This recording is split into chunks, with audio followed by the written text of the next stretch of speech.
Bonjour, c'est Reda d'Alger. Facile à commettre, bien planqué derrière l'écran de son PC, le cyberharcèlement en Algérie connaît une ampleur démesurée depuis la démocratisation d'Internet dans le pays. Chaque jour, des centaines d'Algériens se font harceler, menacer. Et bien évidemment, les femmes sont les cibles de choix pour les cyberharceleurs. Une actrice et youtubeuse très connue, Shirin Boutella, alias Mademoiselle S, a reçu pas moins de 15 000 messages d'insultes sur son compte Facebook en une seule nuit.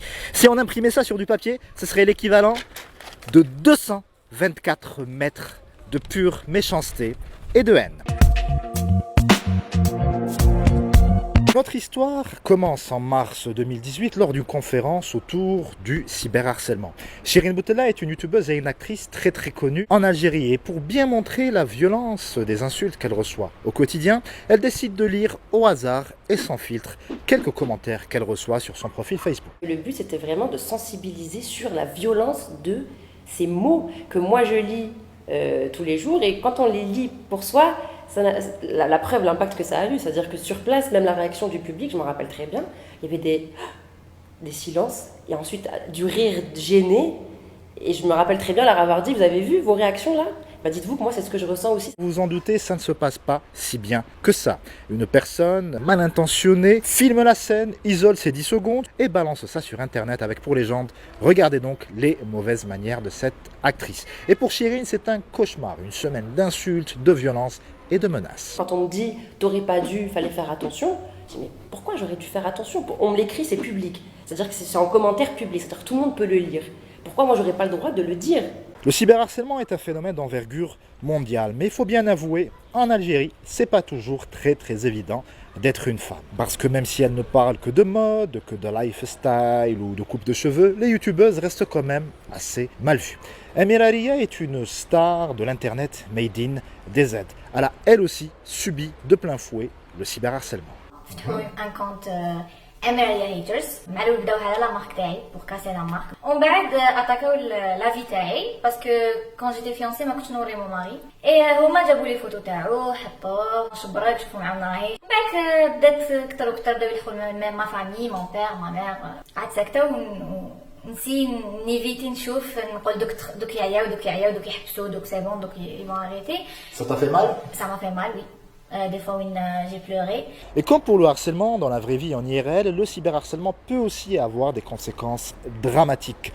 Pour peu qu'on soit un peu fragile psychologiquement, ça peut avoir un impact terrible. Par exemple, انا في l'adolescence تاعي حلت بزاف. Donc à chaque fois نبدل l'école.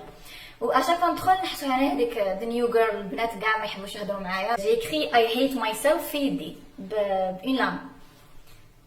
Oui, tellement sur الهضره تاع كنت صغيره j'avais 14 ans et قاعده نقول شغل علاش داروا لي هكا je vais mourir alors que هضره تاع ناس برك. Et c'est exactement pour ça que Inès Ferrehat a lancé le forum autour du cyberharcèlement dont parlait Shirin précédemment. À cette période-là, il y avait une jeune fille qui s'était donné la mort à cause de photos d'elle dénudées. On a abordé ce sujet-là. On s'est dit, ces jeunes filles-là, il faut les aider, il faut leur parler, il faut qu'ils sentent que se donner la mort n'est pas une solution.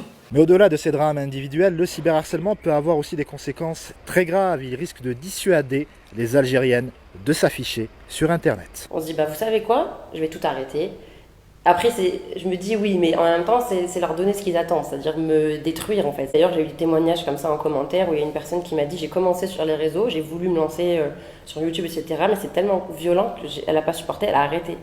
Et dans ce cas-là, c'est la seule solution au final. C'est que si on ne supporte pas, ça peut faire très mal psychologiquement, surtout quand c'est des critiques physiques. Si déjà la personne est complexée de quelque chose et que 1000 personnes d'affilée s'acharnent sur le même petit détail, par exemple, rien que pour la série dans laquelle je joue en ce moment, il y a un mec où il y a toujours une petite histoire, où on ne sait pas trop, c'est une histoire d'amour. Il y en a plein qui me disent ouais, de toute façon, avec ton nez, ça risque pas d'aller bien loin, avec ton nez, ça risque pas.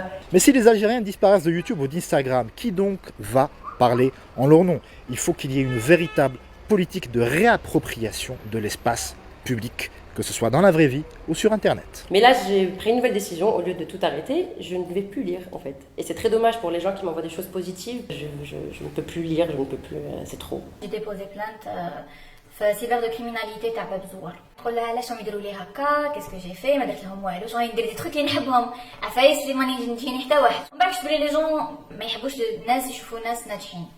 دونك نقول لك علاش هو، علاش ماشي انا، علاش هي دارت هذه وانا ما درت. ابارامون لي جون اللي فريمون يحبوا كيما يقولوا يقيسوك، فريمون سي دي جون اللي يعرفوك. L'enquête est en cours, mais en Algérie, la justice est très lente. Mais pourquoi est-ce que les Algériennes hésitent toujours autant à porter plainte?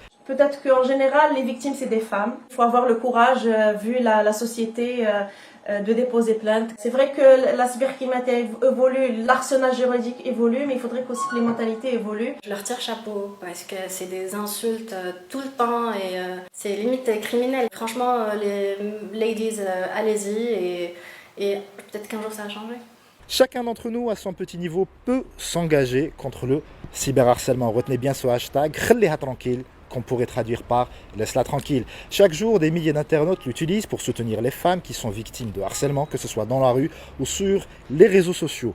Et même si le cyberharcèlement est un phénomène d'envergure mondiale, en Algérie, il ne faut pas lâcher l'affaire. Voilà, comme vous pouvez le voir, l'Algérie est un pays fascinant, complexe, que je vous propose de continuer à explorer en notre compagnie. Rendez-vous sur le site des haut-parleurs et d'ici là, aimez-vous. Peace. Maman, je t'aime.